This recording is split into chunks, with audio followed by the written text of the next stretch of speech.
Pessoal, a gente passou um pouco do tempo já, porque a gente acho que aproveitou o coffee break demais ali, mas a gente tem duas perguntas que a gente puder fazer rapidamente aqui. O Adams tem que ir.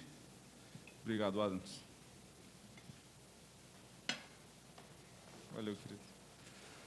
Tem a primeira aqui, foi para o professor Renó, que é um ponto específico aí para 2020. Como ficará diante das mudanças da lei eleitoral as coligações e legendas nas eleições municipais 2020 para prefeitos, vereadores, respectivamente?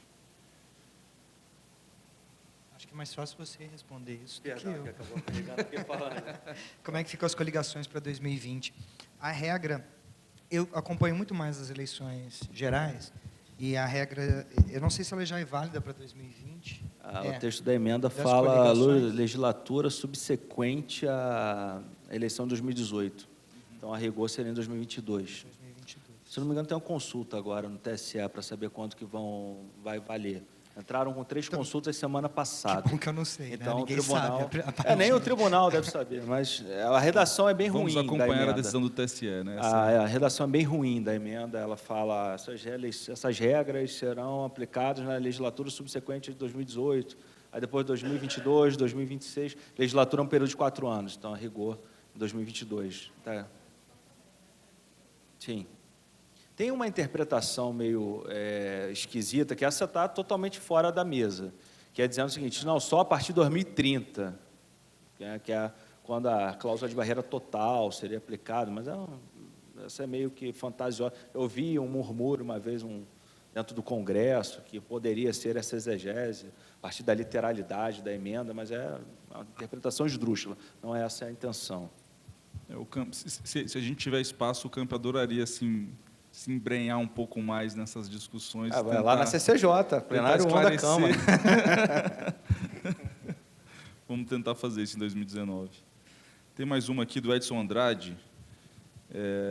Grande parte da mídia e alguns políticos dizem que, a partir de uma reforma política, tudo pode mudar para melhor, com menos poderes aos partidos e talvez menos corrupção. Como vender a importância da reforma política para a população? Como explicar? Passa por uma educação eleitoral? Bom, só voltando antes na pergunta anterior, independente de quando ela vai começar a valer, né, o efeito da proibição das coligações almeja reduzir uma distorção grande que tem no nosso sistema, que é a coligação de partidos que não tem nada a ver ideologicamente, né, PT e PMN, sei lá quando foi isso, e você votar num candidato do PT e eleger um cara que não tem nada a ver com o teu... Então, assim, o efeito dela, de alguma forma, é bastante... Eu vejo como benéfico, porque elimina essa distorção, que é uma distorção grave do nosso sistema. Então, independente de quando ela venha a ser, eu acho que ela é um avanço. Tá? Com relação à reforma política, o ponto que eu estava fazendo aqui é de que a gente não pode esperar solução mágica, né, com reforma política. Você não resolve todos... Ela cria problemas. Eu apresentei aqui inúmeros exemplos de como as mudanças institucionais recentes tornaram o nosso sistema mais imprevisível, mais confuso, e que muito provavelmente não vão continuar dessa forma. Então, quando vier a reforma política agora, vai ser para reverter algumas dessas decisões que foram tomadas no período anterior. Então, claramente, a reforma política não é a mãe de todas as reformas, não existe essa história. Justamente por conta do grau de imprevisibilidade que essas mudanças geram. Na minha percepção, ficar mudando o sistema a cada 2 anos é muito ruim para o sistema, porque ninguém aprende como o sistema funciona e, a partir disso, não usa o sistema, né, na sua potencialidade maior. Então, eu acho que a gente não pode ver na reforma política ou em qualquer reforma uma solução mágica, uma bala de prata para os problemas do país, porque é longe disso, até por conta dos elementos que eu mencionei aqui. As motivações dos políticos são variadas, mas quando você está lidando com uma mudança institucional que toca tão próximo da vida e da carreira de um político, é óbvio que seu interesse pessoal e da sua carreira vão pesar muito nesse processo. Então, a escolha que vai sair dali vai ser uma escolha de conveniência, que vai estar associada ao momento histórico, à conjuntura que você bem lembrou, né? O ponto que eu estava fazendo é que a conjuntura se sobrepôs à estrutura. O sentimento antissistêmico foi fundamental para a derrocada do PSDB, para a perda de cadeiras do MDB para o ganho do PSL, independente das mudanças, né? Então, eu olharia, se eu entendi corretamente a pergunta, com um pouco mais de calma para esse processo de reforma, porque ele não é a solução para todos os nossos problemas.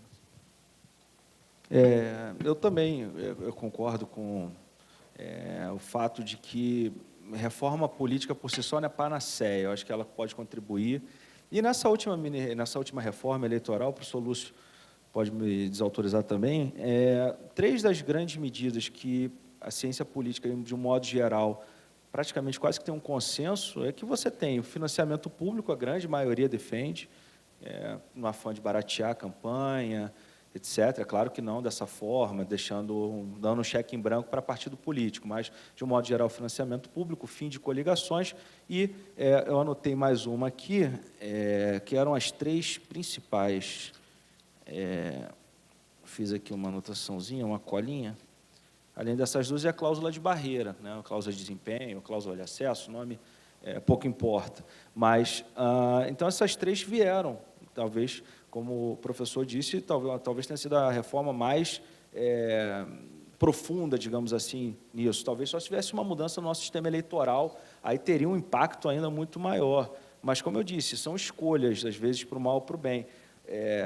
Está pendente de julgamento do Supremo Tribunal Federal, aquele percentual de que o candidato tem que ter pelo menos 10% de votação nominal, aquela cláusula de barreirinha, digamos assim, individual, a cláusula individual, porque o PSL ficou prejudicado. Até me perguntaram, vieram me consultar, e eu falei, olha, o Supremo, isso aí já está há algum tempo, aí agora querem que o Supremo declare isso inconstitucional para aumentar a bancada, porque o efeito disso é exatamente evitar que, sei lá, um candidato puxador de voto leve aquele camarada com 100 votos, entendeu? Que não tem representatividade alguma, que é esse efeito que o professor usou, do PT, PMN, ilustrativamente, mas que aconteceu com Tiririca, aconteceu com Enéas, né? Então, nós temos diversos aí exemplos que acabam fazendo com que você se eleja, né? No Rio, acho que o Jean Willis também foi eleito, aliás, ele não, acho que ele ultrapassou os 10, mas você tinha essa, até antes dessa cláusula individual de barreira, uma disfunção no nosso sistema. Então, ela veio no sentido de aperfeiçoar, né? Eu não sou entusiasta, não acho de soluções mirabolantes. Tudo tem vantagem e desvantagem. Se o Congresso Nacional optar por adotar, ok, porque está dentro do espaço. É o Congresso que é o locus de tomada de decisão de primeira ordem numa democracia. Se ele quiser o sistema distrital misto, ok, tudo bem, paciência. Agora, existem disfunções. Um sistema distrital ele tende à polarização partidária.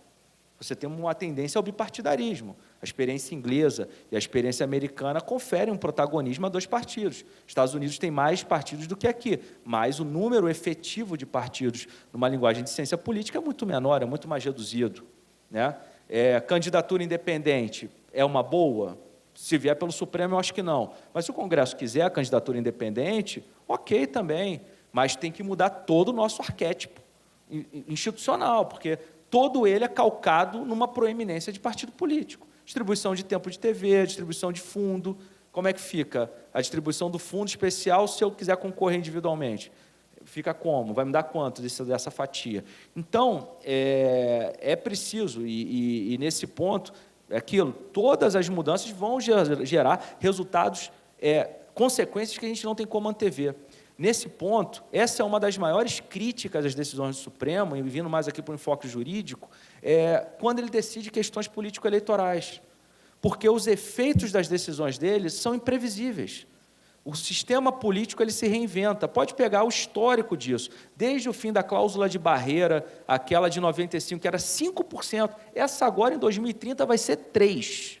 Em 2030. Em 95, 96, foi aprovada uma de 5 no governo Fernando Henrique. E aí o Supremo julgou uma cautelar, depois julgou o mérito, declara inconstitucional, às vésperas dela entrar em vigor, por causa do negócio de pluralismo político, uns argumentos meio genéricos, porque, sei lá, o PV não ia ter representação, o PCdoB e tal, etc. Então, foi lá e fizeram um estudo, falaram, não, só 9 partidos ficariam aqui, ultrapassariam a cota. Então, o Supremo, desde lá, vem tomando decisões que vêm impactando no processo político eleitoral. E eu não sei se o Supremo é a instância que tem a melhor posição institucional para fazer prognósticos quanto a isso. Decidiu o fim do financiamento de campanha. Beleza, tivemos aqui agora o financiamento público. Oneramos o contribuinte, com 2,5 bi. E será que teve o efeito de evitar Caixa 2? Eu já ouvi gente dizendo, não vou dizer que eu verifiquei isso, mas minha querida professora do Rio de Janeiro, Vânia Ieta, grande eleitoralista, ela fala que na eleição de 2016 ela nunca viu tanto Caixa 2, em 28 anos de advocacia. Então, será que o efeito efetivamente conseguiu ser levado a efeito de evitar Caixa 2, evitar corrupção? Eu tenho um pouco de dúvida, um pouco de ceticismo.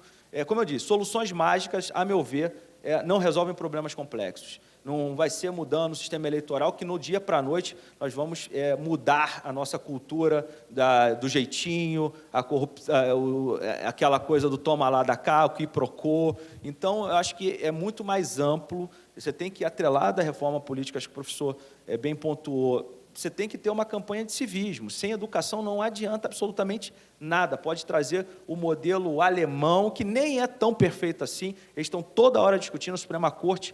O Tribunal Constitucional Alemão declarou inconstitucional o modelo distrital misto deles e exigiu que o Congresso fizesse uma reformulação, e fizeram, e está dando outro problema. O Congresso Nacional de lá toda hora aumenta, porque eles têm um sistema de compensação que tem que ficar ampliando, que no modelo brasileiro vai gerar um problema, que é o PL do Serra. Gera um problema porque você dá um protagonismo para o pleito majoritário, que é inerente ao sistema distrital, e no sistema de ajuste você tira da representação que teve o menor voto, que está em último na lista de atribuição de votos. Então, você também não tem um modelo assim tão perfeito, tão ótimo, tão maravilhoso como pintam. Então, atrelado a isso, tem que ter uma campanha, uma reforma educacional séria, em que as pessoas sejam mais conscientes daquilo e de facilitar, de certa forma, o sistema. Basicamente, acho que é isso.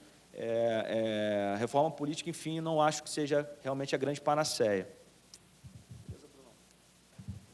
Maravilha, pessoal. Acho que a gente já passou bastante do tempo. Não sei se tinha alguma pergunta, mas eu acho que já abusamos aqui dos nossos painelistas maravilhosos aqui. Muito obrigado, pessoal.